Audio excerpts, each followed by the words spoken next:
ICC র্যাঙ্কিংয়ে বাংলাদেশের দুর্দিন কাটছেই না। ৪ মাসের মধ্যে দ্বিতীয়বার নিজেদের পছন্দের ওয়ানডে ফরম্যাটে ১০ নম্বরে নেমে গেছে টাইগাররা। গেল দেড় যুগের মধ্যে যা সর্বনিম্ন। এমন অবনতিতে শঙ্কায় ২০২৭ বিশ্বকাপে সরাসরি খেলা। অবস্থার পরিবর্তন না হলে খেলতে হবে বাছাই পর্ব। প্রায় দেড় যুগ পর মে মাসে ওয়ানডে র্যাঙ্কিংয়ের ১০ নম্বরে নেমে যায় বাংলাদেশ। গত মাসে শ্রীলঙ্কার বিপক্ষে এক ম্যাচ জিতে উঠে এসেছিল ৯। এর মধ্যে আর কোনো ওয়ানডে না খেলায় অবনমন ওয়েস্ট ইন্ডিজের পারফরম্যান্সে। পাকিস্তানকে দ্বিতীয় ম্যাচে হারিয়ে রেটিং পয়েন্টে বাংলাদেশকে টপকে গেছে ক্যারিবিয়ানরা।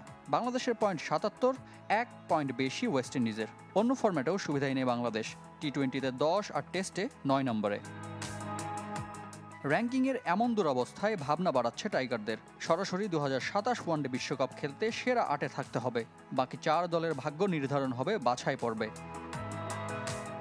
দক্ষিণ আফ্রিকা, জিম্বাবুয়ে ও নামিবিয়ার মাঠে গড়াবে আসর। স্বাগতিক হিসেবে খেলবে দক্ষিণ আফ্রিকা ও জিম্বাবুয়ে। স্বাগতিকরা সেরা ৮-এ থাকলে সুযোগ আসবে পরের দলের। বর্তমানে দক্ষিণ আফ্রিকা ৬ ও জিম্বাবুয়ে আছে ১১ নম্বরে।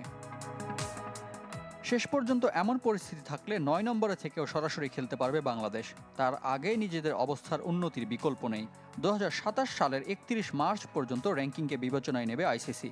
এফটিপি অনুযায়ী সে সময় পর্যন্ত এখনও ৯ সিরিজ খেলার কথা টাইগারদের। প্রতিপক্ষ হিসেবে আয়ারল্যান্ড, জিম্বাবুয়ে, ওয়েস্ট ইন্ডিজ যেমন আছে, তেমনি আছে অস্ট্রেলিয়া, ভারত, পাকিস্তান, দক্ষিণ আফ্রিকার মতো দলও।